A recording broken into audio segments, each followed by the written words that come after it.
Hello, everybody. We're talking about strength, and we have the wonderful, the fabulous Amanda Ford, aka Movement Muse, on social media. Amanda is a wonderful, fabulous person whom I love so much and have really grateful to have in my life and as part of our Heart and Bones online teaching team.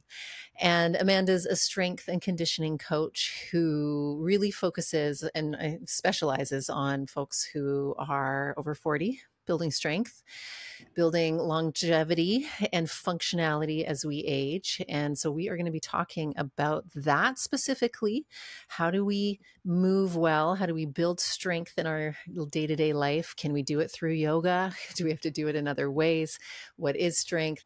So hello, Amanda. Well, more about yourself. What an honor to be here and such a delight. I don't think you and I have ever really talked kind of about my experience. I, as a kid, was always a mover. I think I'm going to share a little bit about my story because I think people will resonate with this.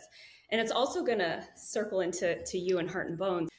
As a kid, I loved playing. I loved to move. I loved to play. I loved to sort of just be in my body. And I would be, at school, just like watching that little hand click, click, click, daydreaming about getting home and getting on my bike and just riding my bike. And so that was always something that I naturally turned to. And I think so naturally then the assumption was like, oh, she should play sport. So I would always join sports teams and I would always quit.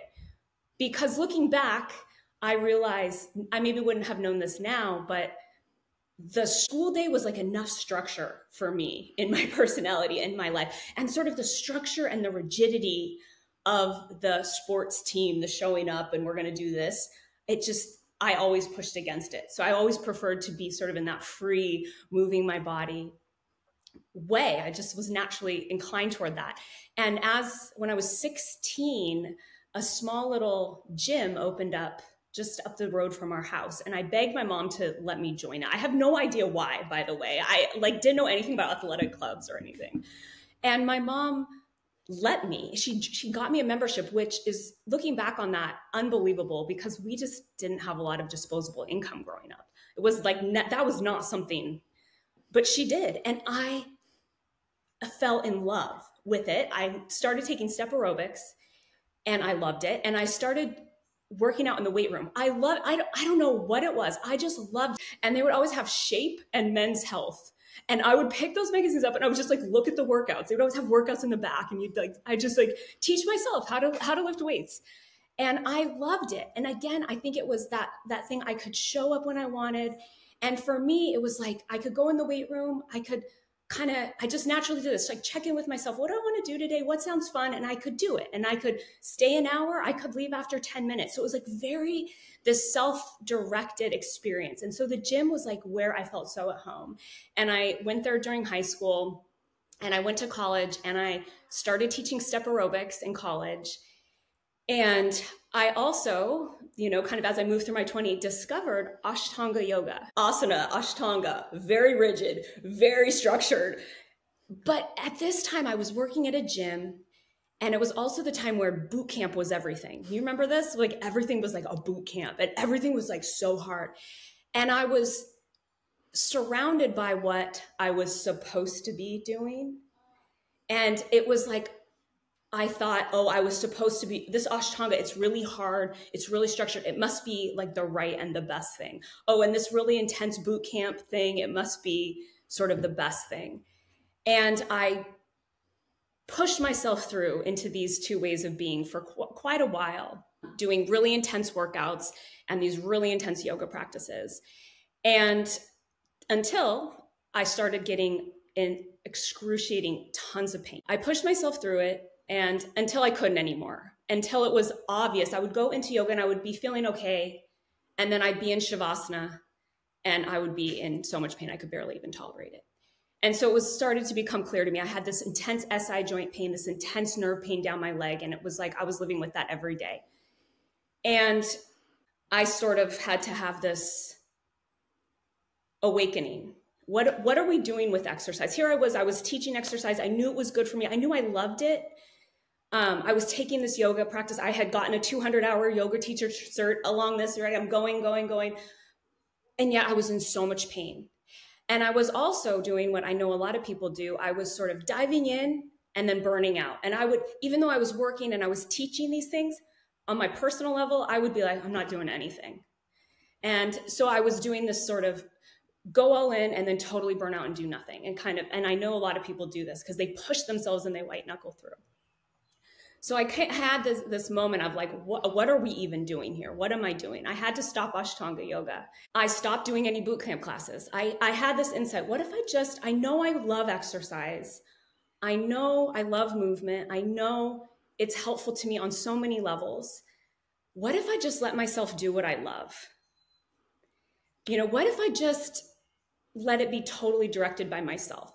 And unlike you, Brea, like, I think you in your own right had that like moment with yoga, because this was the time where like I was teaching yoga at the same time, right? And it was the days where my students would come in with this expectations like, we're going to be in pigeon for 5 minutes. We're going to, bird of paradise. We're revolving the triangle. We're headstanding. We're handstanding. We're doing all these things. And I was like, why are we doing those things? Like, I didn't like the way they felt in my body. And so what I did was like, I was like, I'm not teaching yoga anymore. Like the yoga pose thing, I don't get it. And I love this about your spirit so much. And I think about this all the time. You were like, I am gonna revamp yoga. I am going to change what people expect when they come to a yoga class, what they think of when they think of yoga asana. Like you like took hold and you were like, what if we change what yoga asana is? I love that so much about you. So I just wanted to say that. And I, on the other hand, was like, peace out, yoga asana. I'm done with you. And I started shifting my lens more and more into, again, I was like, what would feel good for me? And I let my movement start to be directed by that. And what it ended up evolving into.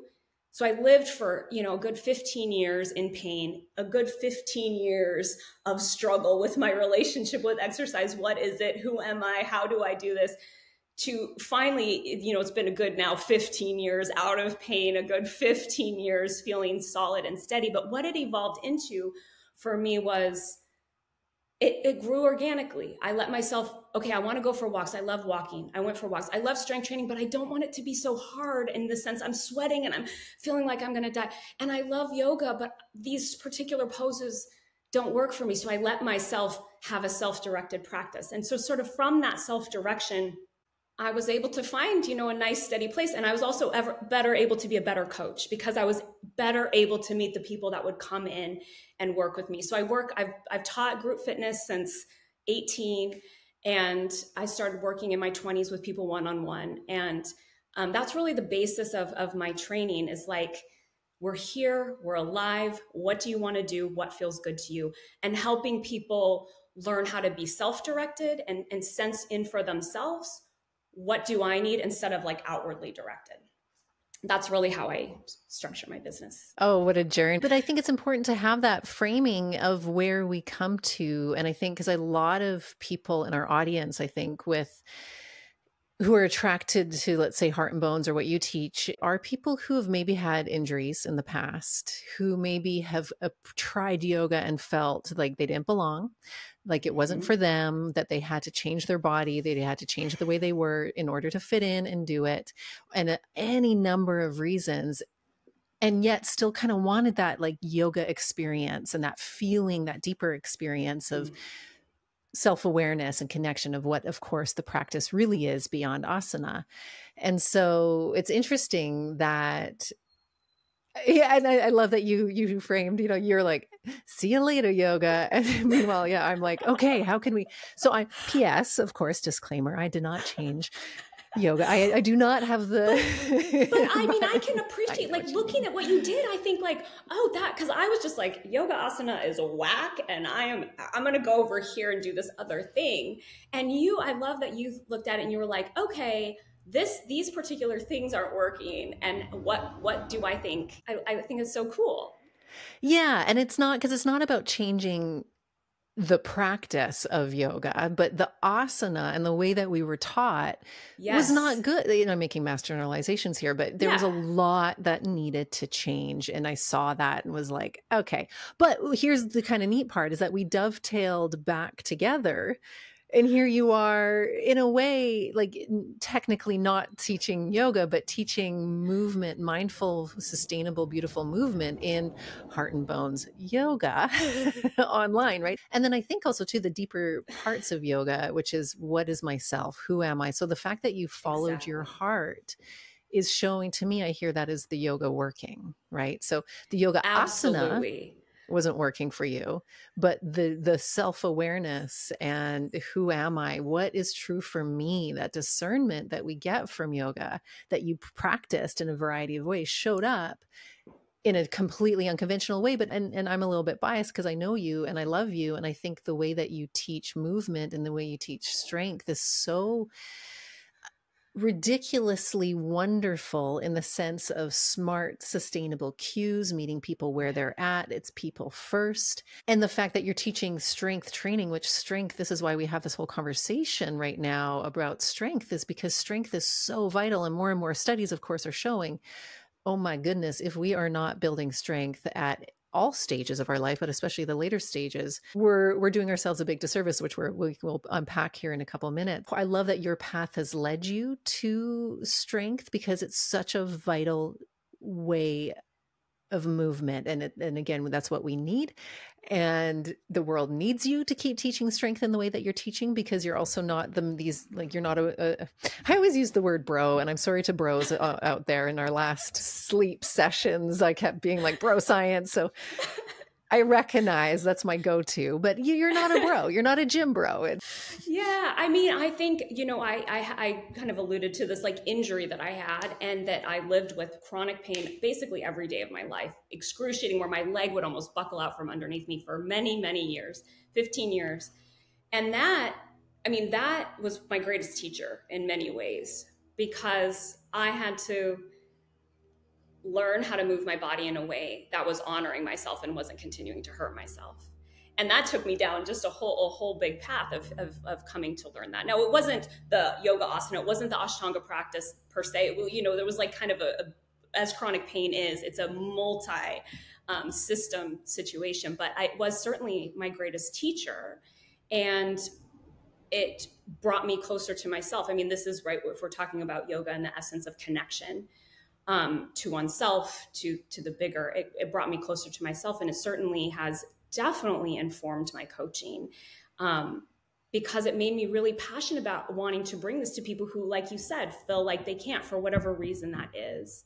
I guess how you said, like, Heart and Bones is this place for people who don't feel like they belong in popularized yoga studios culture. You're doing that for movement and strength. You're offering these other spaces, for those to feel, okay, maybe lifting something heavy can be for me, whatever that heavy Yeah. degree is. I really want people to stay strong as they get older, because I want their wisdom. I want them involved. I want them engaged. And in particular, women just, it's changing. Things are changing. And I love seeing this, but women just they weren't strength training. They weren't doing those things that kept their body really robust so that they can stay involved.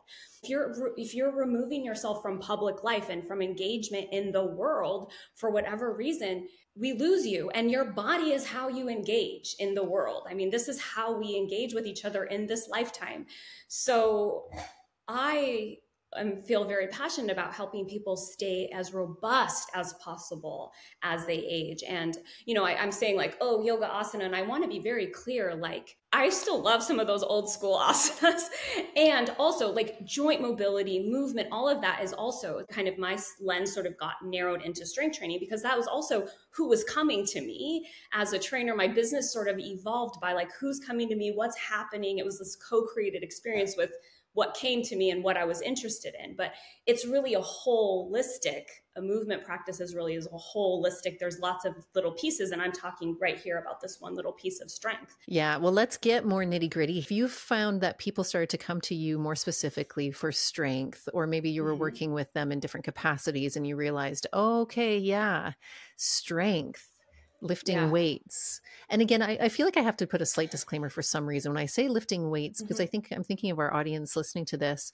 When we say lifting weights, it doesn't necessarily automatically mean like, oh, you have to lift 5 million pounds. Like lifting weights, Yeah. depending in a way that meets you where you are, whether that's body weight, moving forward into a 1 pound, 5 pounds. I just want to put that disclaimer out there just because I think there's a deeper unconscious story. Lifting weights equals something super heavy, but depending on Yeah. who each of us is when we say that word, it's different for each, and it can be accessible and meet you where you're at. Resistance training, using resistance, and whether, like you said, whether that's your body weight or a small little extra resistance, and it's always beginning wherever you're at. Yeah. Well, how about the first question is, so why is it important? Here we're like, lifting weights, getting strong, robust, Yeah. all of that.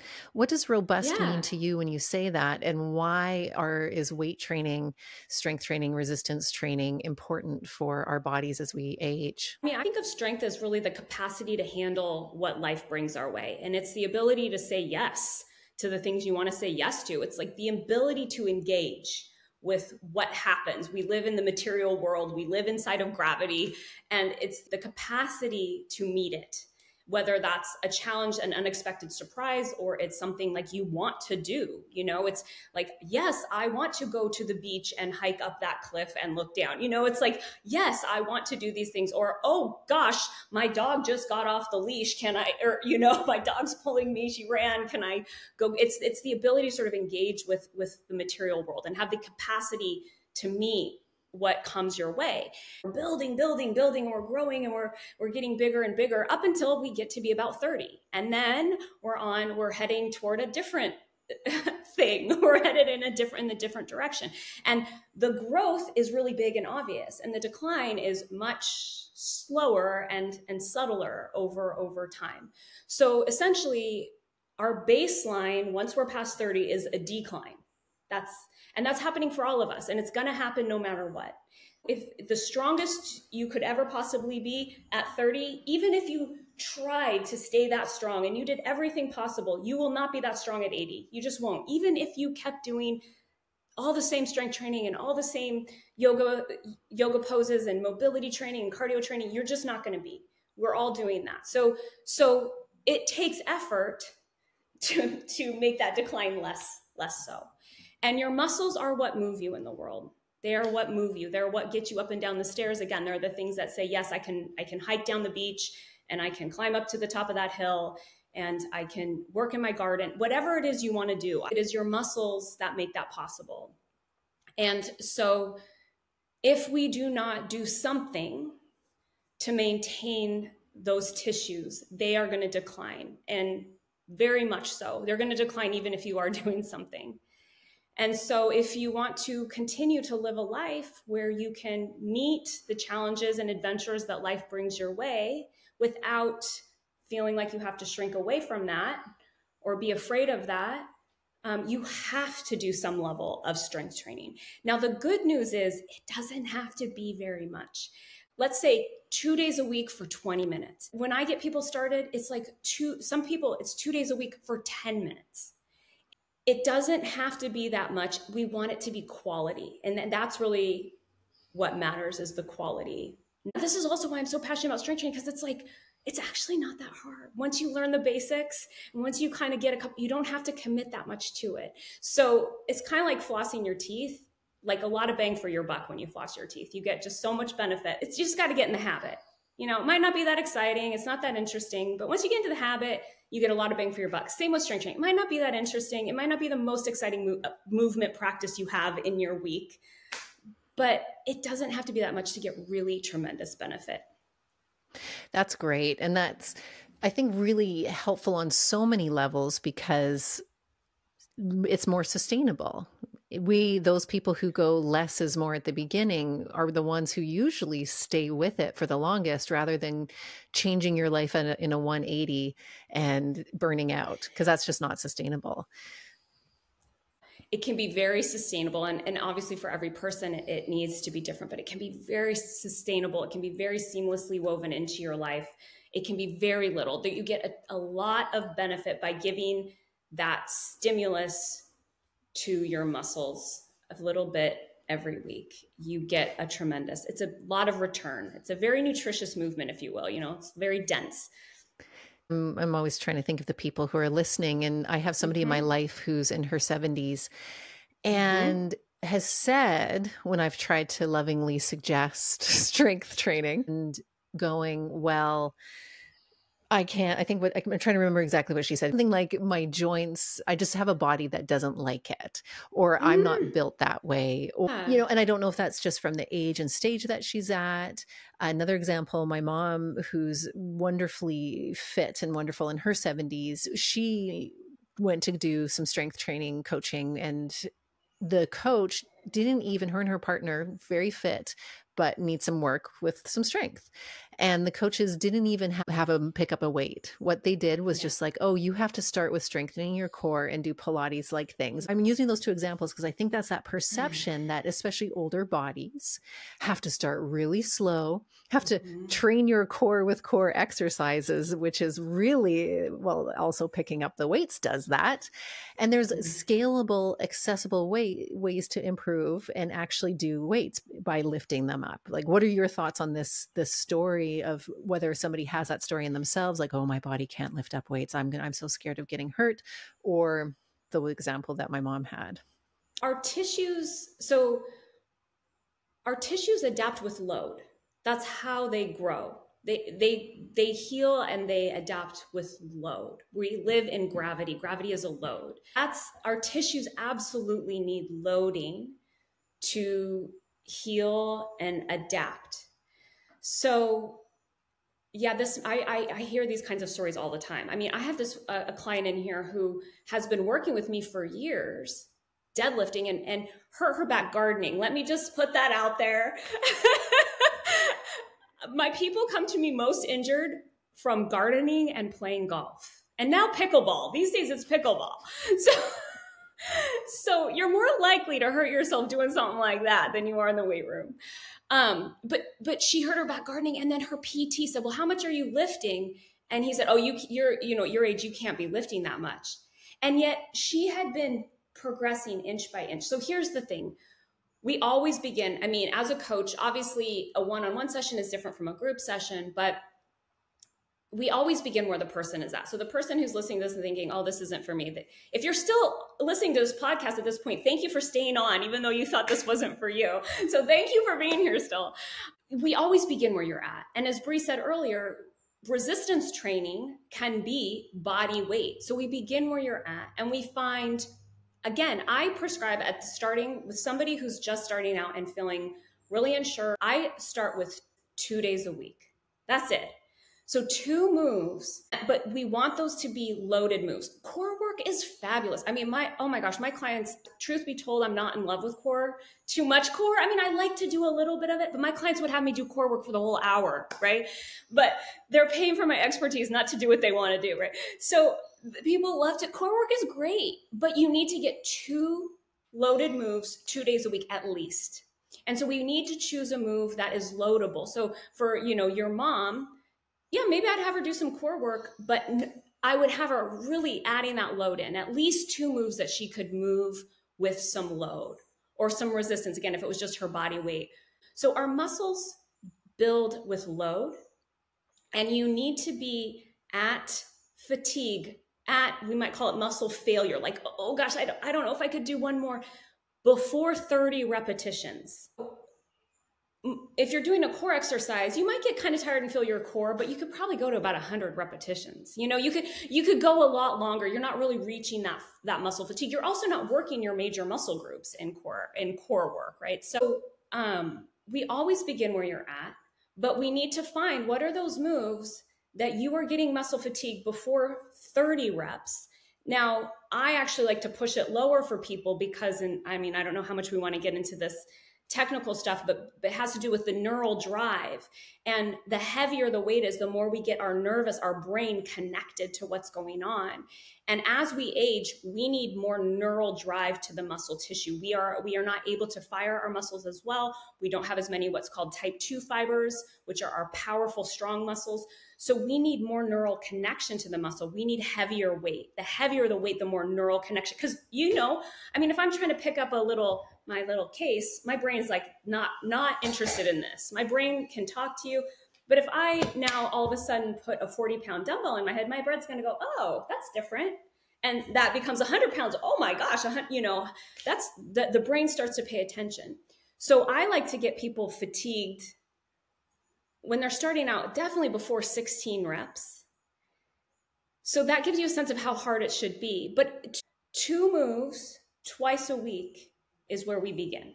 That's very doable. And I think obviously working one-on-one with someone is great for those who do feel scared or nervous. Yeah.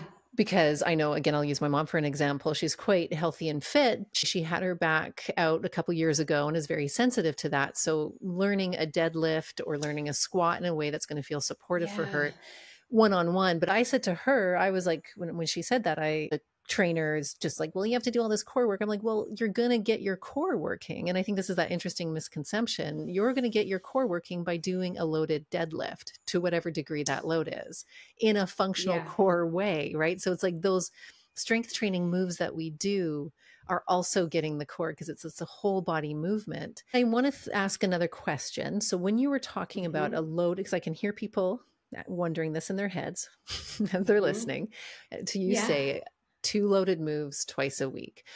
Yes. Can you get more specific? I'm thinking let's stick in the 70-year-old range of the person who's just, okay, I hear it all the time. I need to start lifting weights. I'm scared. Yes. How do I add this load in a way that I'm not going to hurt myself?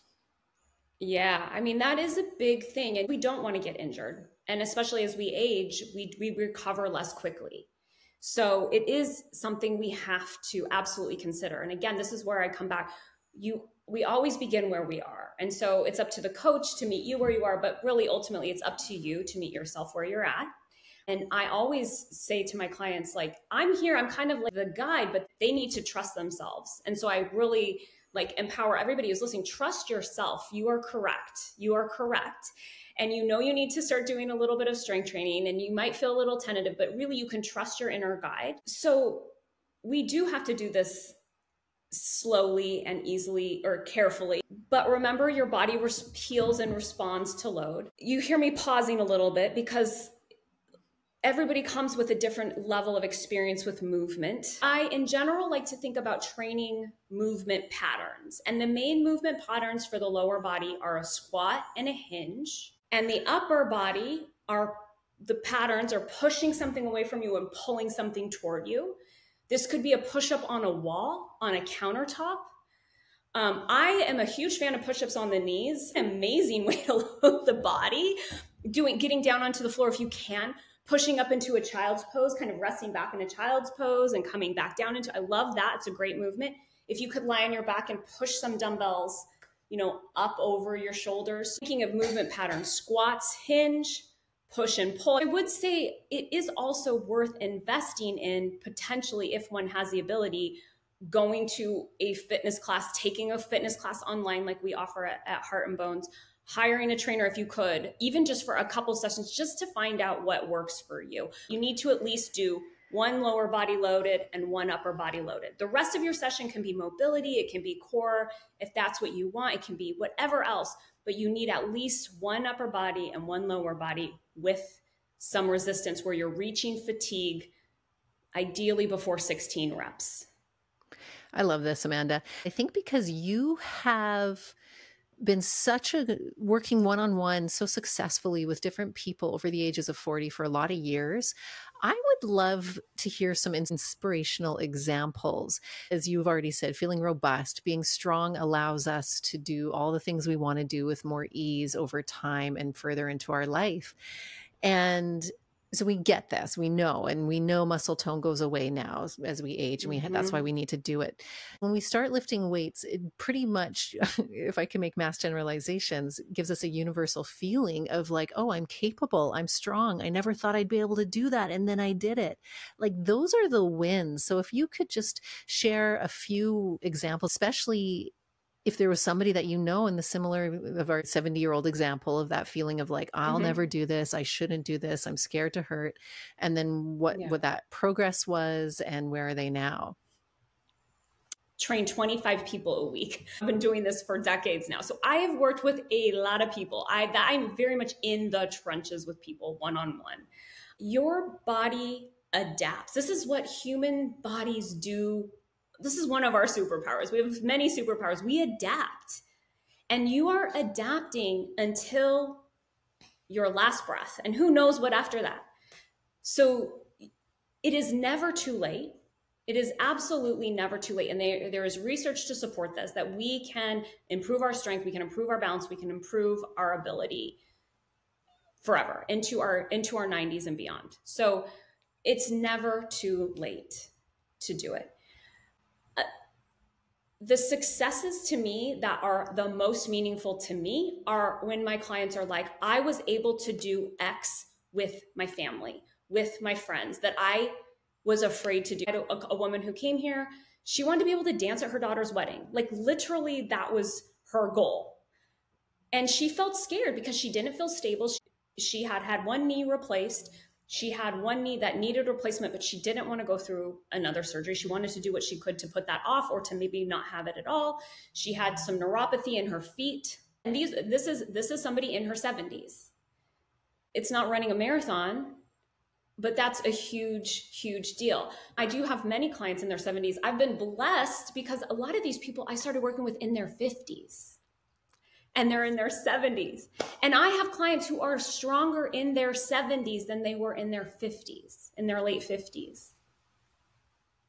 So I've seen people get stronger over a course of many decades. I had people come to me because they had to say no to something that they really wanted to do. Again, with their loved ones, they wanted to do something, and the heartbreak of not being able to do it because they were not physically able to do it. I've had a lot of people come to me because I taught yoga for a long time at a pretty popular studio here in Seattle. I had a lot of people who were yoga practitioners and who had done yoga for a long time. And then all of a sudden they go and they get a DEXA scan, and they have osteopenia or osteoporosis, and they're in their 60s.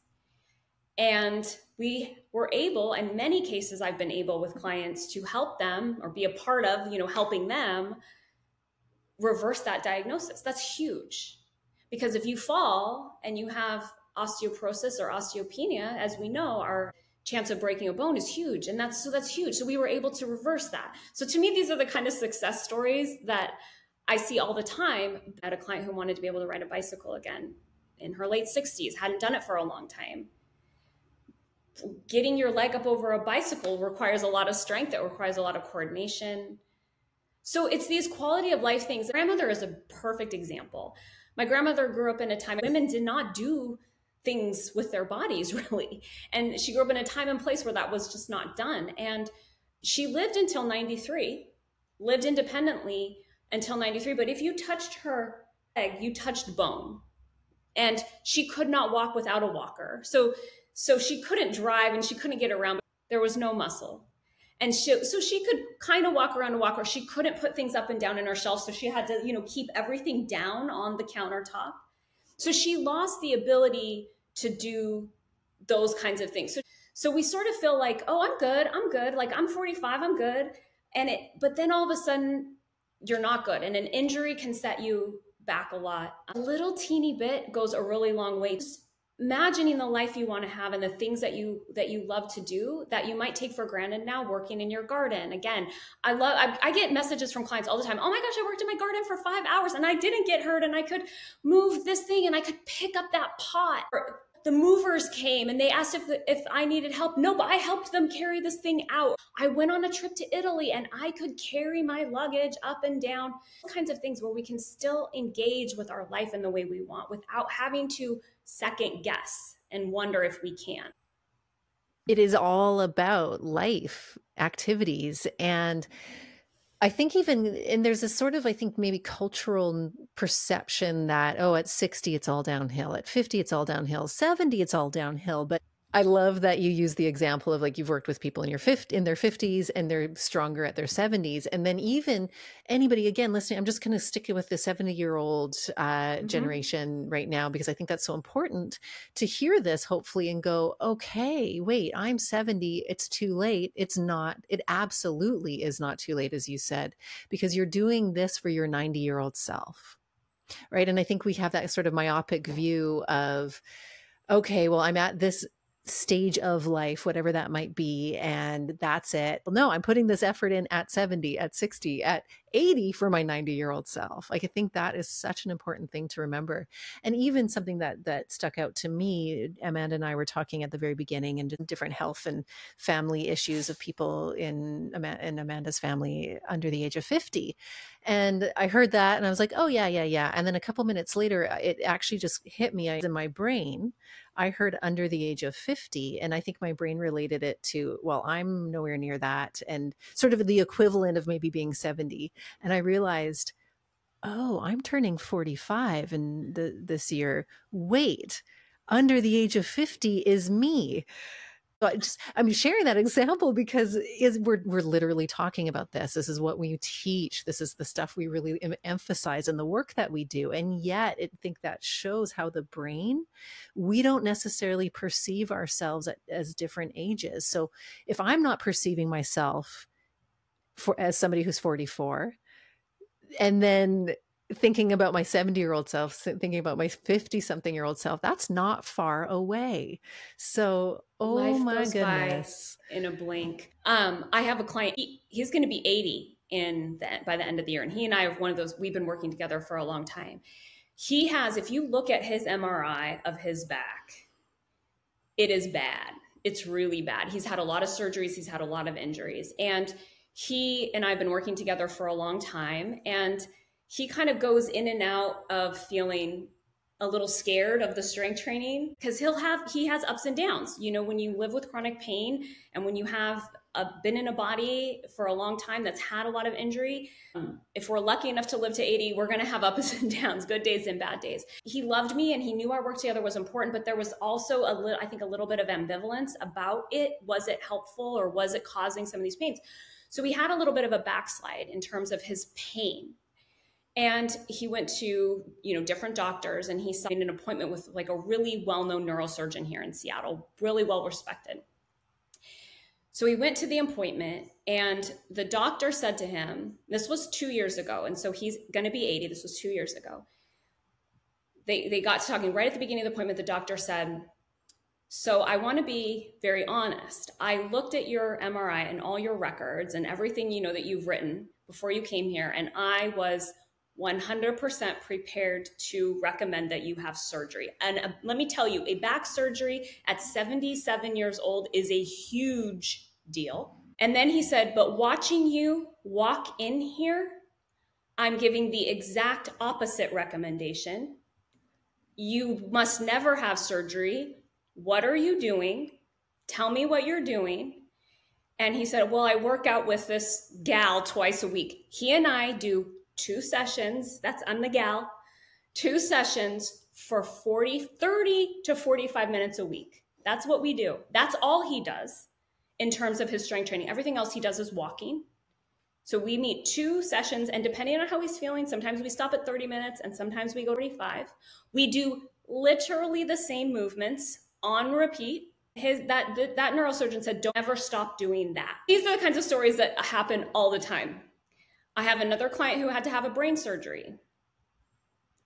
And it was a big surgery. And she got through it exquisitely. And she came in here and of course I was bawling and she said, I owe so much of that to you. Because she was robust. Again, we come back to this idea of robust and the ability to meet what life brings your way. I use the example of your dog getting off, but what if life throws you a brain tumor and you want to survive it because you want to see your grandchildren? The more robust you go into these setbacks, the more you're going to recover. these are the stories that we need to hear more and more. And you're making me think as well, the story of the guy with the gal that he works out twice a Yeah, he week works out with this gal. I actually love that there was some backsliding, and that because I think we unconsciously, I'm going to make assumptions here. I think a lot of us, because of the dominant culture of what fitness and health looks like, we carry that in our cells, in our unconscious, which we might consciously know. Yes, I know health can look differently, but it's so ingrained in us, so that I bet even for him going, well, oh, I'm in pain, because maybe there's a story that says, oh, I'm lifting weights, I shouldn't be in pain. Or, oh, I'm not as strong as I could be. Or same with the woman, let's say with the brain surgery. So she's your average person, but who is doing strength training, but may not see herself quite in that way, or society says, hey, oh, look at you, you should be on the cover of this magazine. But I want to highlight this is that what we perceive as strong in the physical body in terms of aesthetics doesn't necessarily translate. So I think there's layers of power in those two examples. And I think that's one of the more subtle layers that needs to be shown, is that you don't have to be lifting 5 million pounds. You don't have to be lifting 10 pounds, depending on your body. But whatever it is for you, the fact that you are building strength to whatever consistency capacity, and then to have the doctor go, wait, whatever it is you're doing. So your gentleman must have been so validated for the work that he's doing. Because I'm sure sometimes, as you said, he doesn't validate it.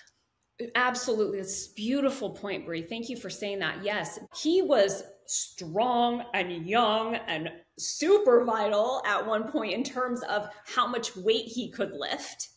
And he did. He worked out in a gym. He lifted heavy for so much of his life. He also had a ton of injuries and illnesses. And so what he lifts is, about a 56-pound kettlebell.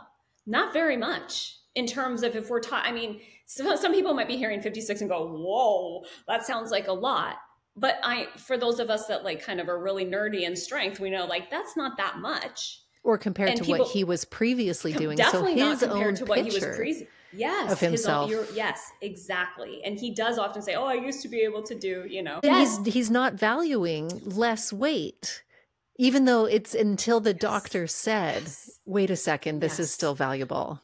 Yes. And this is something I am constantly working against. Constantly. More is not better. We're constantly told more is better. The messages we get, more is not better. This is why beginning where you're at and being consistent. So that's why I say those 2 days a week, focus on resistance training. You could do so much more other movement.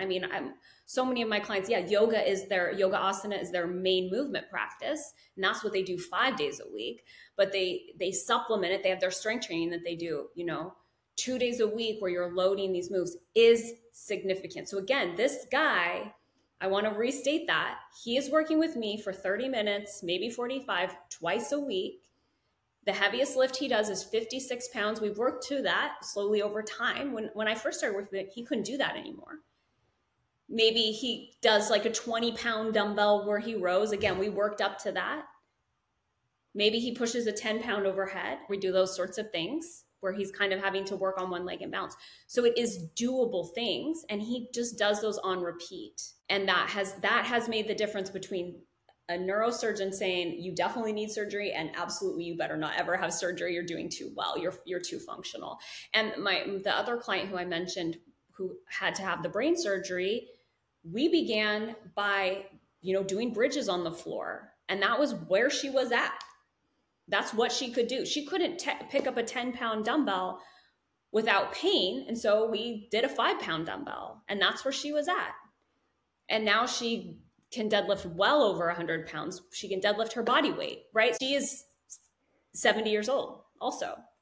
But she did have the luxury of working with me and being able to build her up and work with me on a regular basis. But when it comes to strength training, finding a couple moves that work for you. So this is where like either, coming into Heart and Bones and taking some classes, whatever it is, if you just find a couple moves that work for you and you do those on repeat, just like you're not trying to find a new fancy way to floss your teeth, you got it down, finding a couple, and then your movement variety can come from these other things that, like, again, from a yoga asana practice, from dancing, from hiking, from being out in the world. Your movement, the strength training is like not there to be everything you do, it's there to support everything else. It's the support thing. Oh, that's a great way to frame it too, especially for those who are, I think, a little bit more scared and a little unsure, or think, oh, but I love my yoga asana, I don't want to change that, and I only have so much time. Because I think in my mind, strength training is a non-negotiable. It's something that we all have to do in one capacity or another. But I love that you're sharing and reminding us that it can be part of everything, and it can be the actually framing it as the foundation. So because you have some strong muscles, it allows you to do all of those other movements that are supportive and good for us as well. So it helps you, your glutes are a little stronger to get you up those stairs and up that hike or on that bike or any of these things. I had to step back from yoga and kind of like reconfigure. And I basically was just like walking and doing the strength moves I liked, which is like 5 moves, It's like, again, I do the same 5 moves on repeat. And then when I was able to kind of get a handle on what was going on for me with my pain, and I felt safe going back to some yoga asana, it was like all of a sudden I was newly connected in those things as well. So it's strength training supports everything you want to do. People love fitness as a lifestyle. Like, I'm not one of those people, even though this is the work I do. Sometimes I feel like this work called to me. It's like not my lifestyle. It's like supportive of my lifestyle. But it's just like this one little small thing that supports so that you can engage with your life, the things that really actually matter. I hope this inspires everybody to trust, because one of the messages that I'm hearing that I really think, again, we don't hear a lot, and that I think that's coming out in this conversation, is the reminder of it doesn't matter how much you're lifting, but with the caveat, of course, with progressive overload, that we are going to be needing to, over time, lift more. So yes, it does where we are in our bodies. For you, it might be, as you said, a body weight. For somebody else, it might be 10 pounds. For somebody else, it might be 100 pounds. At another phase in somebody's life, it used to be 100 pounds, and now we're back down to 20, but that's still valuable. I don't know, maybe I live under a rock, but I feel like I don't hear messaging like that ever. Yeah. Strength is that thing that supports us through our life and in our activities, and it's a non-negotiable, and it doesn't have to be all or nothing, and it doesn't have to be 1,000,000 pounds or nothing. Any little bit counts. Do what you can. I'm trying to summarize here. And I'll say this kind of thing to my clients too. Yeah, something is always better than nothing, but and any little bit counts. And that's not like, sometimes the idea is like, okay, well, I did the minimum. And they feel bad. Like, I'm like 2 moves, 2 days a week. That's kind of our minimum. You might stay at the minimum forever. And the minimum is exponentially better than the 0. It's not just like, okay, fine. It's like a little, it's significantly better. So any steps that you're taking to improve your strength is significantly better than not. The you that devotes a little bit of time, Again, if you think of 2 loaded moves, the you that commits to that is significantly better off than the you that doesn't. And it's true, we don't get this messaging. And I had a client like reach out to me the other day, and I'm getting, articles sent to me all the time from the New York Times, from the Wall Street Journal, from all these places. She's had a lot of injuries in her body. She's a woman in her 60s. She's been working with 5-pound dumbbells, and she has osteoporosis. She sent me this article that's all about why, if you have osteoporosis and you want to build bone, you absolutely have to be lifting much heavier, like 5 reps, with a barbell. That's completely unfeasible for her. So she's now feeling bad about what she's doing. But for somebody with osteoporosis, any load is significantly better. Yeah, we want to move her in the direction of more, but we're also improving her balance, her coordination. And it's important that you're not going to fall. I mean, it's not just about that DEXA scan, right? It's about so many other things. So we're getting these messages, like social media and the quick speed of media is good in the sense we're getting more information, but it's bad in the sense that it's like polarizing, and it's making people, I think in many ways, feel bad about what they're doing. So any little small effort that you make that works for you, that you can be consistent at, is significantly better than no effort. Word in my mind comes to compounding. It's like those little bits compound, and it just, so it grows and it multiplies in such wonderful ways. And as you pointed out, the balance, proprioception, our mental health, our sense and relationship to who we are and what we're capable of. That is nothing to shrug at as one of the benefits of lifting something that you didn't think you could. Again, whether that's your own body, whether that's a 5-pound weight or 200-pound weight. That really hope that if people hear these messages and are inspired to reframe how we look at strength, how we look at ourselves and our own relationship to strength. What does that look like?